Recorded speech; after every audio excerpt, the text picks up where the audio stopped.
Legend says humans and apes lived side by side in the time of Caesar. Too many have forgotten who he was. And action. Tell me, what do you see? Kingdom for apes.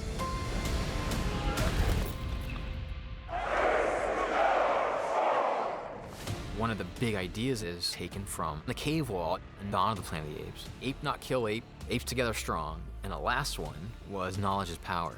We are treating knowledge as a virus. You can catch it, you can spread it. It can be both good and bad. That's kind of the crux of what led us on this long path towards building the next Planet of the Apes.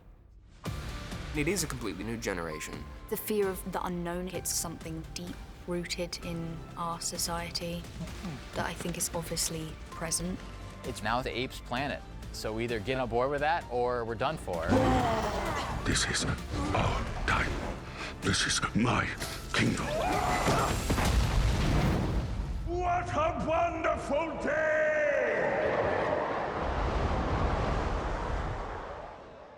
I was born in '80. I grew up on the '68 version of the Planet of the Apes, the original. I watched it when I was a kid, a ton, probably for all the reasons that a lot of people fell in love with that movie.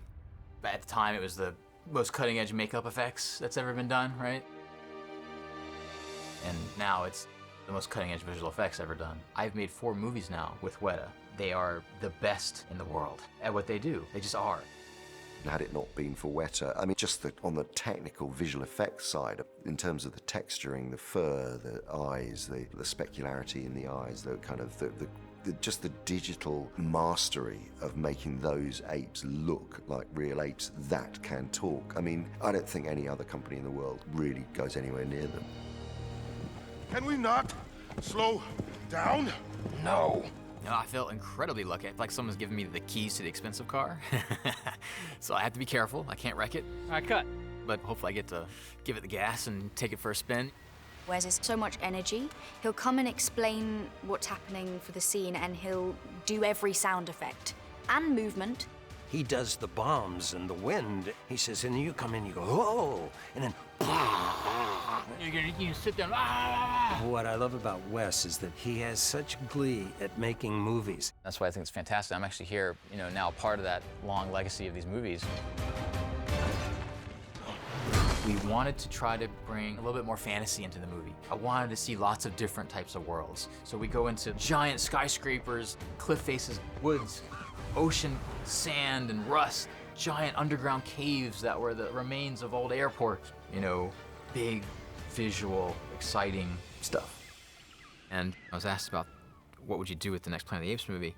There was an image that popped in my head of this ape on this ledge, and behind him is these eroding ruins that almost look like mountains. And I had this image of him with his arm out and an eagle flying onto it. And I just thought that was such a cool idea, that they're going through the same kind of period that we went through as a species. How we domesticated dogs, they became man's best friend. Eagles have become their tools for companionship and hunting. Eagles are the spiritual core of the film. A big part of our work was figuring out exactly what the eagles meant and what our practices surrounding them were. We did have some time with an eagle, Sabrina, and having that majestic creature come and sit on your arm like that, I can think of far worse things to do on an idle Tuesday. It was magnificent. Their whole world is kind of built around almost this nest idea of birds up in the air where the wind is.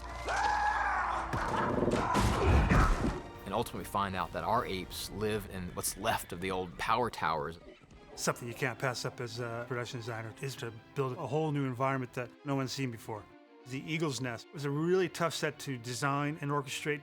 We basically built a nest inside of a cable tower. We had to build a precise model with the sticks in the right area, what was going to be structural, how much weight could it take. We had a certain amount of characters in there, we had a fight sequence. We built the thing on an actual metal structure on the set, on stage, about 3 meters off the floor. It wants to feel random and yet be stable and safe. The ape stick architecture that we're sort of showing throughout the film, I tried to make it less threatening on this go around. All the carpenters that worked on it, we had to tell them, put the tape measures away, eyeball it. Nothing wants to be a straight line, no perfect corners, just to try to make it really loose. And our team did a great job of that. When we were thinking about where to tell the story of this small clan of apes, we were thinking about someplace that was gorgeous, someplace that was out of time, someplace that was in contrast to the conflict that was going to come in the later part of the movie. Australia's fantastic. I mean, it's on par with anywhere in the world. As part of the Eagle Clan's sort of location, we found this great farm up against this escarpment. It just felt magical. When we found this place and these trees and this wildlife, we looked around and said, this is it. This is perfect. This is where we have to shoot. And we went out there and it was incredible. In fact, there were eagles flying overhead as we were scouting this place, so it just felt like, wow, the stars are just aligning. This is a location that no one has ever seen ever before in any movie, and we're here to make Kingdom of the Planet of the Apes here. Eagle Clan Village. Today, on day 8 here, we're shooting a lot more pickup pieces of the first act, where we introduce all of our characters. We see home for the first time. Very good. For them, it's just a tree. It's just another artifact of the landscape. But they've moved into this crazy thing and built this incredible nest-like structure inside this old metal beast to set up the idea that the history of the world as we know it is slowly eroding away, just like the landscape itself. When I came into this project, I thought we'd all be in studio, and much to my joy, we're actually on location a lot, and there's much less blue screen than you'd think. As a primate, it was great to be out in the forest where their natural habitat is. I remember being in Eagle Nest in that set and looking out the window and not seeing a blue screen and just seeing like, yeah, that's the sky. And I'm up at the top of a cell phone tower. We have to burn the place down, so we actually did burn some huts, did some controlled fires as well. Flare! Our Eagle Clan village. It's in a state of disrepair as a result of an attack by our antagonist in the movie. And on top you see a very complicated steel structure where we have built this lighting rig to recreate not only what this location would look like when it's on fire, which is fantastic, but allow us to control a lot of the lighting for other parts of what we've been shooting up here. I knew that my village was gonna be destroyed, and I knew that it was gonna be intense, and so I was like, I don't want to look at the set until we roll. Wes was like, you okay? And I was like, yeah, I don't want to look at this yet. And he was like, oh yeah, right, okay, here. And he kind of led me to where I started. And then we rolled, and on action I looked up and saw the set for the first time. I basically didn't even have to act at all because it was such a powerful thing to see this. They've really built a world that's so fleshed out, and it makes it easy as an actor to come in and just be part of it.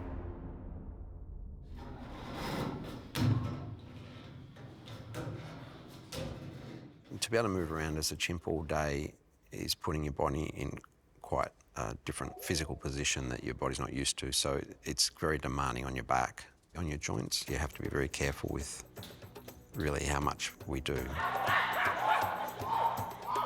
I was lucky enough to have a month of ape training.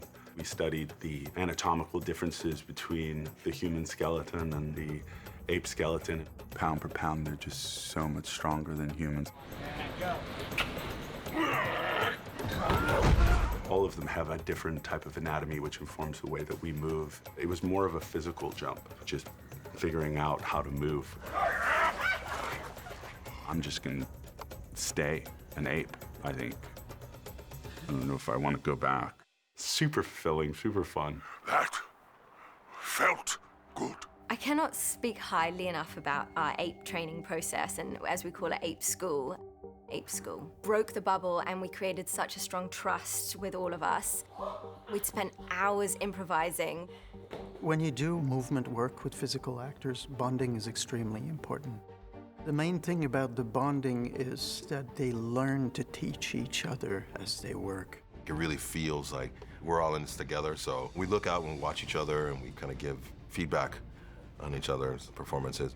The bonding that we did in that 6 weeks, I think is just as important as any rehearsals we did, any stunt training, any horse riding, because Eagle Clan, they're family, and you'll see the family on screen. Will never be apes, really. It would be really difficult to do. So they are dressed in suits whose points will be captured by a system, and they're being tagged and then reproduced in 3D as a human. And on this human, they superimpose the format or the avatar of an ape. I literally do nothing different than I would otherwise, except I stand like a chimp and move like a chimp, and sometimes my face does some chimpy things, which kind of happens in real life anyway, so I've been told. They'd have to wear these suits, and they've got freckles all over their face, which the computer can read. But the novelty of it, the bizarreness of it passed really quickly. You've got to try and see the ape that they're doing and not focus on the giant stick coming out of their head. I was approached by Wes to come on board and be a consultant, to be there to pass on the baton, both in a technical way, but also work with the actors in terms of finding their characters and explain how performance capture technology shouldn't be a barrier at all, but actually it should be an invisible technology to help them create their characters. Primarily, we're out in the world, out in the wilds of Australia, but we still have to get really nuanced performance capture in those spaces. And so to do that, some of the advancements that we've sort of brought into this process is the head-mounted stereo pair of cameras recording the actor's face, which gives us a lot better sense of what they were doing at any moment of their performance. Yesterday, I spent 3 hours doing like 105 facial expressions and saying all these lines so that they have like an ingredient list of the way my muscles use and how they can put those on the performance. It's a unique process, challenging at times, but also gives us a ton of power. I can extend, I can contract, I can do all kinds of amazing trickery using the fact that we're essentially a half-digital movie.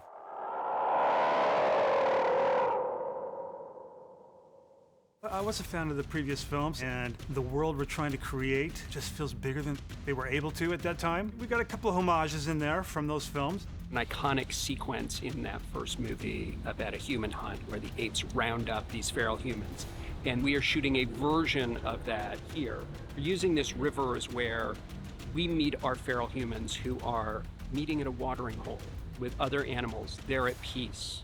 They're completely in tune with nature. I would have to say where we landed with the ferals is really kind of where they were right back in the original films, except dirtier, I suppose. You really do think that at first it's just a movie about apes. We assume that all humans are gone, but the virus has kind of a second act which makes them feral. All in all, I pretty much transformed 53 human beings into apes, and then 34 into feral humans. It's more animal sounds than it is like a voice. No, there's no vocal cords almost, right? Yeah, let's try that. This is about 300-400 years after the pandemic that has caused humans to lose their cognitive abilities and their verbal abilities. I decided to deconstruct everything that was civilized about a human. I had my fingers crossed and my toes crossed on the first day that we shot these because I didn't know what was gonna come out.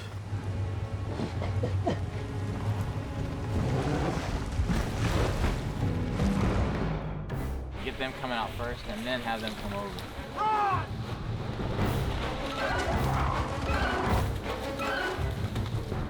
There's a moment when I'm in the midst of like all these running feral human beings, and like orangutans are not fast.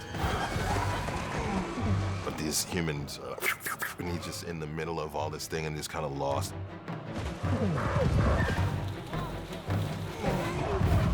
Overall, it's a kind of a tough sequence having to try to imagine something's bumping you or chasing you and zebras are coming through, and basically all we filmed was the humans running and some real horses coming through. We had horses dragging people, horses dragging nets.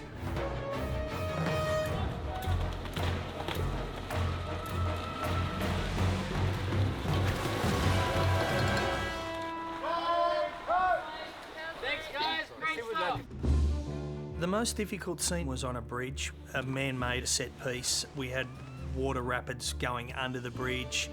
It was quite a narrow bridge and we had horses crossing it. They literally built a river in a parking lot. Peter and Freyr are on wires in the water getting drowned, and that was just impressive. That was a fantastic little set that really had a lot of departments having to work together to make all that happen. Stunts were a huge part of that. As soon as they come up with the action, we have to work backwards with them on how to make it safe. All these sort of things have to go into play on all our sets. We decided the best way to approach it was to make a scale model of it. So in conjunction with the art department, we scaled the bridge, we scaled the pool, and the requirement was to make whitewater rapids under the bridge. We got ourselves a massive pump, set ourselves up a recirculating system. The pump pushes about 8,000 litres an hour. Basically, it's a giant spa bath. In the water he goes.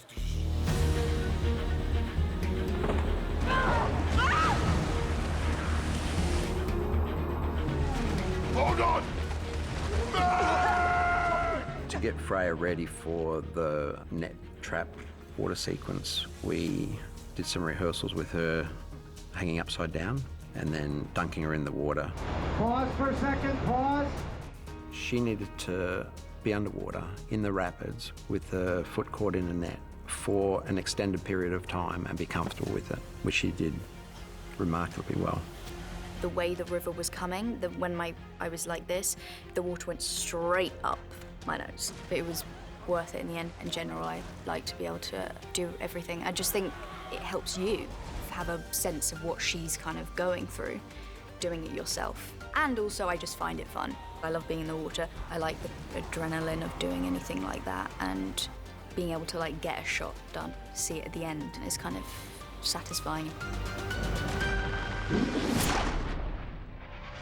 Proximus Caesar, so he's taking on the name of Caesar, even though his values are entirely different to his. There's a big gap between where the last one left off and where we're picking it up. Caesar's not here. He's here in spirit, but Caesar's legacy is continuing and being used for different purposes. Caesar was first elder. Now, I am Caesar! Say his words! Proximus Caesar is a self-proclaimed king. His castle is basically this old abandoned ship. We find ourselves today in the Proximus Caesar encampment. This is where the part of the finale of the film happens. Behind me will be a big giant ship. We've only built a portion of it, which is us exiting. Just to my left over here, we have what will be the thermite tent, is where they're making explosives to try to get themselves in this giant vault door.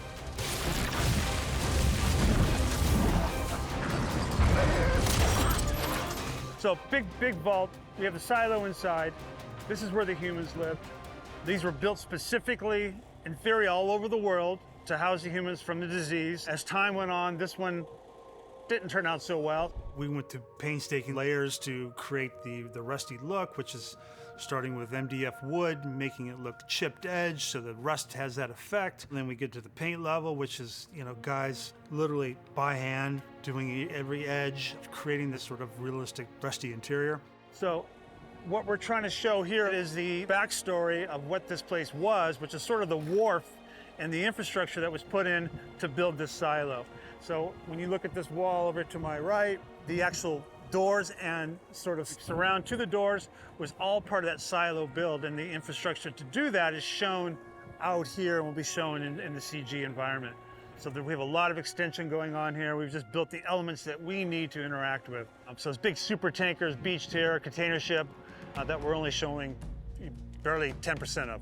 We produce basically a 3D set in the Unreal Engine that they can manipulate a camera within, and we also use that on the day when we shoot it. So when the camera operators are framing up, they understood that, oh, that's the front of the ship, that's the back, that's the top, etc.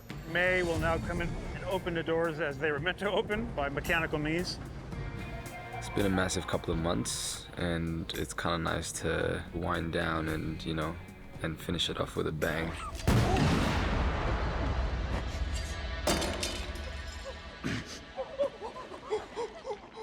Next thing you know, the wall explodes, and the water comes rushing in this doorway. flooding this whole interior.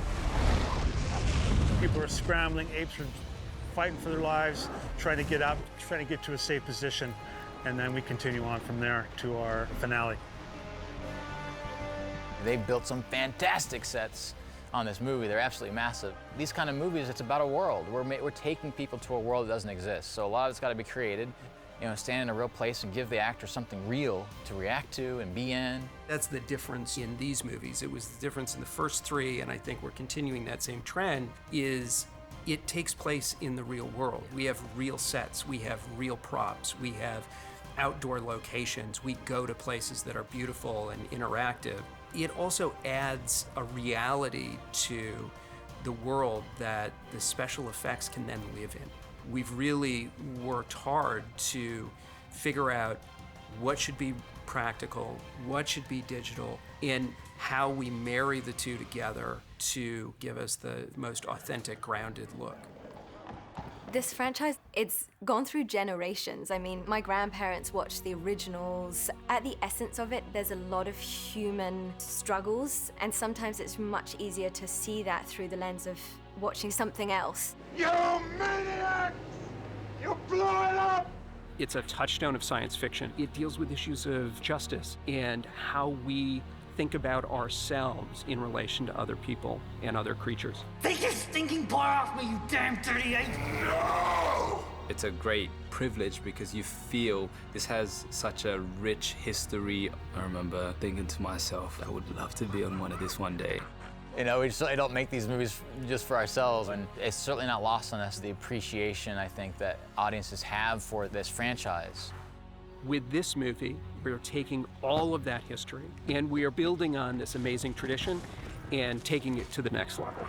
It reflects the human condition in such a profound way. The center of it would be the fact that one shouldn't judge according to species, because this Earth, this planet that we all inhabit, is only going to survive with a sense of respect. It's this great epic kind of journey, but what the last three films accomplished and laid out allows us to leap higher and further.